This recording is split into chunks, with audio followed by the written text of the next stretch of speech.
Richard, what made you want to be a part of Citadel, and what is the aspect of your character, Blake Mason, that you find the most compelling as an actor?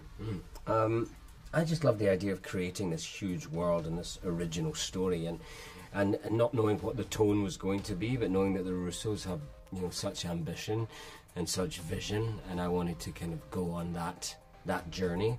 Yeah, Mason's such a complicated character, and I really got to explore a lot about humanity. When you take someone, wipe their memories, and reset them from scratch, it's about what's hardwired into you and what's important. And you know, with all the characters, and the more as the season goes on, I see that it's love and human interaction that is at the core of everyone's desires and motivations. Now, Stanley, were you a fan of the Russo brothers before joining this show? And how fun was it playing a character such as Bernardo Lick?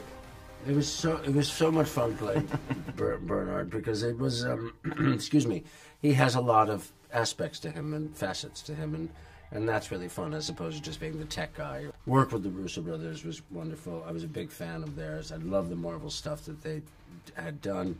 I had done Captain America many years ago, and it was before they were involved in it, but I was a big fan of all the Marvel stuff to begin with when I was a kid, and then to see where it's gone and where they have taken it was like staggering. That's beautiful.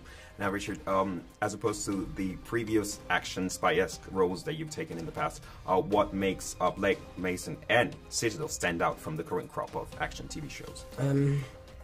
I think that there's humor in our series, there's action, there's drama, and these are all kind of pumped in at full level together. I think that's what changes it, is oftentimes something is, 80% action, 20% drama, or vice versa, and we try and do 100% of both. And it makes a unique tone that I think is really, really interesting, where we put all these characters in a grey zone of humanity, where there is no good guys or bad guys, although we all see that at the beginning. As the show goes on, that all unravels, your perception of what's right and wrong. One thing I like is how the Brits in this show are, in a way, they take up the mantle of the bad guys.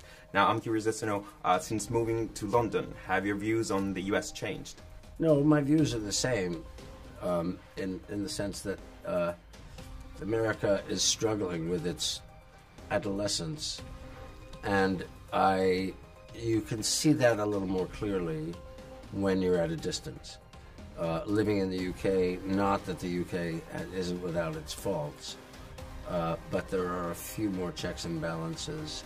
And we call the United States of America, but it isn't. It's a bunch of states in a place called America.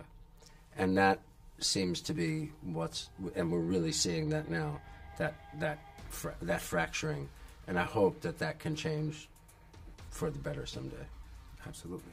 Now, with Citadel, Richard, are you trying to put those 007 fan casting rumors to rest once and for all? I think it's a completely different beast. This is I get to play two different characters in this show, which is a completely brand new IP. It's never been done before. We're creating something completely from scratch. So it's a completely different world that we're creating. Absolutely, for sure. Now, with all the action that we see in the first 3 episodes, at least this is what I've seen so far, how did you manage to keep this show grounded and human? Because there's a huge component about trauma, about love, which is very prevalent in this, again, first 3 episodes. So how do you manage to achieve that balance as actors? You just do what's there. You just do what's in the scene. It was well balanced in the script. And if things were off, then we would change it. On the day, you'd say, well, this doesn't seem to be working. This seems a little over-dramatic. This seems under-dramatic. This seems a little trying to be too funny. This is not, So you're constantly adjusting it so that you're finding the right tone. But the cool thing, as Richard said, is that this is a thing that's creating a tone of its own. It's a very unusual piece in that regard. The key thing is, in any genre, no matter what it is, you just have to tell the truth.